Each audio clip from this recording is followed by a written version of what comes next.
बलिया में भृगु बाबा, गाजीपुर सैतापट्टी नागा बाबा, चंदौली में किनाराम बाबा, ये सब सदगुरु की श्रेणी में आते हैं। लेकिन हम आपको ले चलते हैं आज जागृत पीठ मिर्जापुर जिले के सत्तेशगढ़ आश्रम में विराजमान परमहंस विश्व गुरु स्वामी अलगलानंद महाराज के चरण में।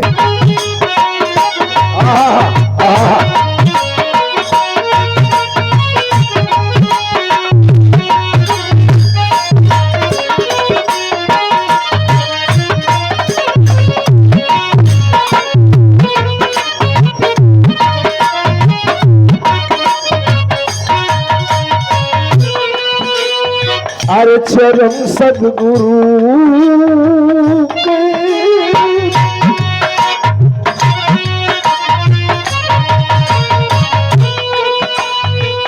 चरण सदगुरु के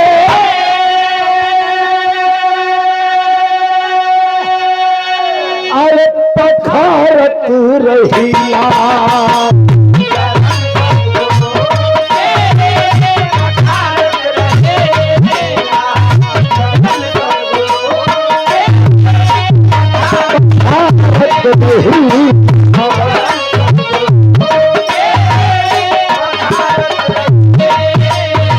अरे परमहंस रहिया,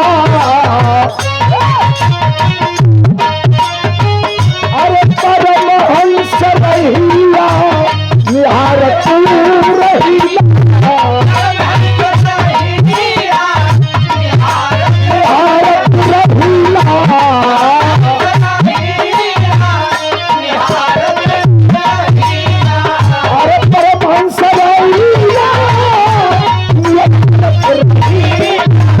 चरण अपना मालिक के चरण वही संवरिया के बस पखारत रहिया।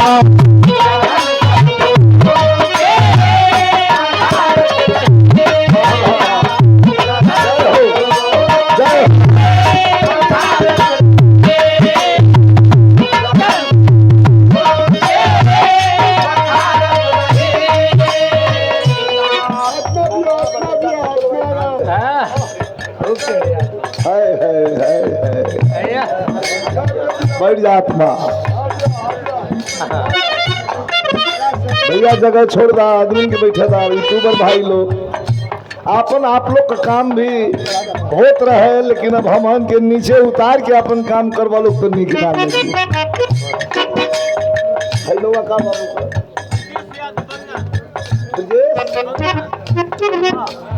अभी ब्रजेश बंगा भी आ गई लोग।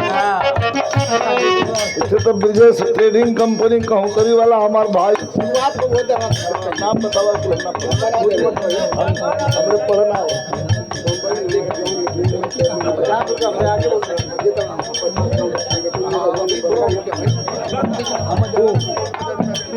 अब लाई है हुआ नंबर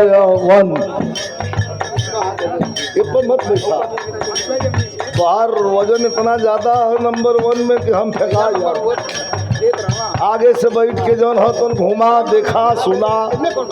मलिकार असली तो वहीं लगत हुआ, कमर में जौन गमछा बनले हुआ वो तो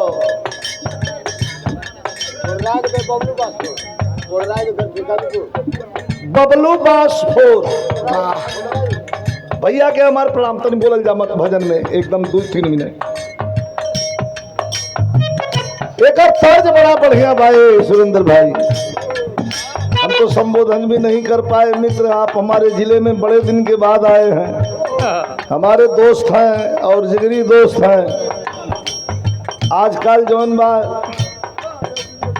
अलग अलग कार्यक्रम में हम लोग फंस गए हैं। बहू के हम यूट्यूब पर देखत हैं। हाँ जौन हरियरी ना ऊपर से जौन गोफा काटत हुआ तो रोज हम देखत हैं। एक चीज है कि आपके शौक में थोड़ी सी भी कमी अभी नहीं है, बढ़ती ही जा रही है। यही से गायत्री बाबा कहा कि बुढ़ौती में जवनियों से ज्यादा जोश हो जाला। हाथ गोड़ काम करे चाहे ना काम करे, मन खरगोश हो जाला। बहुत अच्छा लगता है, मजाक नहीं। हम और कवि जी राय किए हैं। दीप साहब हमारे बीच में, आदरणीय दीप मोहम्मदाबादी साहब हैं। सुरेंद्र भाई आपका स्वागत। हमारे प्रधान जी धर्मेंद्र भैया प्रधान जी हैं, मैं नाम नहीं ले पाया। हमारे नखड़ू भैया व्यापारी, रामचंद्र पहलवान ट्रेडिंग कंपनी, और हमारे छोटे भाई जिला पंचायत सदस्य पारसनाथ यादव। क्षमा चाहूंगा आप लोगों से। बारात मालिक, बरघरात मालिक, सबका बहुत बहुत धन्यवाद। अब देखी बारात बुलाए होले तनी 19-20 के लेके चल जाला। कौनो बात के लेके बारात में पकड़ के झूल जाइबा। हऊ चाचा इला कहाँ बारात मालिक है, पहले बोलावा उनके। तनी 19-20 होई तो क्षमा करो। जेकर बेटी का बियाह होला ओकर कपार पर बड़ा भार होला। आप लोग तो राजा हैं। हरिश्चंद्र के धरती पर कीने वाला केहू बा? इहे न समाज कीन दिहलस। रामनगर का राजा काशी नरेश चलना पड़ा, भागल गई घर में। लेकिन बाहर डोम राजा कालू डोम दौड़ा के कीन लेहलस कि वो का कीन हम कीन। तो आप लोग राजा हैं, एक बार ताली बजा के सम्मान होके के चाहिए अतिथि लोग का। भाई सुरेंद्र यादव का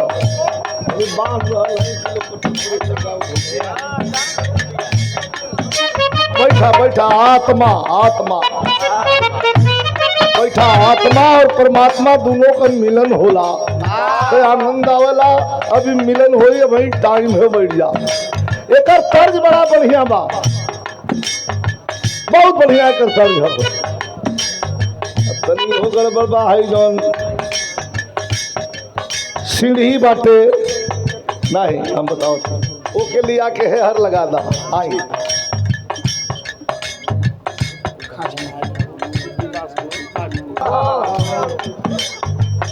तनी मनी माने लो, जो सर्किल लड़ गए कि हट का माने लो, हमार फिर माने लो। ए बोला मत हो भैया, बस है जे ललका जन पहले माना भाई जौन और यार तनी सा ये बस लगा दा, जगह खाली छोड़ दा लोग।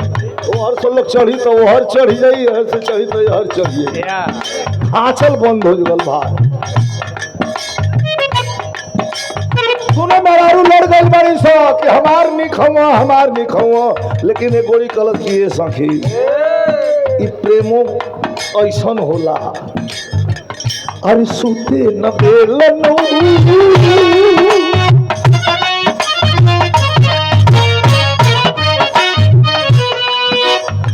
और सुते न बेलन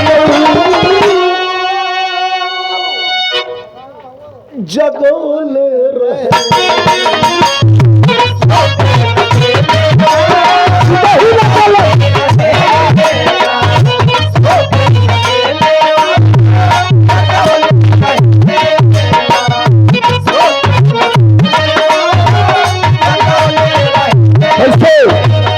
अरे आदि मोहब्बत के,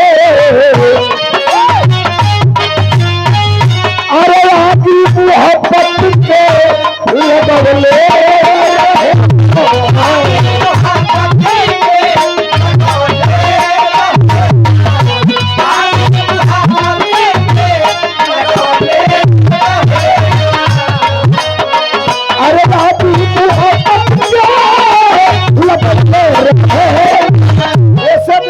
हमारा कि परमहंस रहिया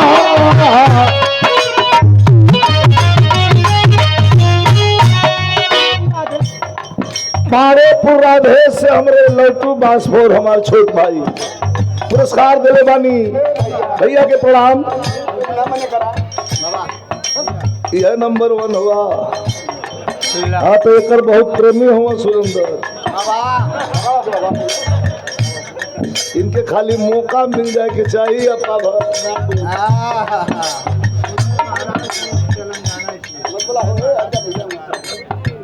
उदय महाराज बैठ जा, जब जरूरत हो वैसा आई तो हम तरह कद तक दिया। अब भोजन में नीक नहीं खेला ये उदय महाराज तेलंगाना स्टेट से पुरस्कार प्रदान के लिए बनी हार्दिक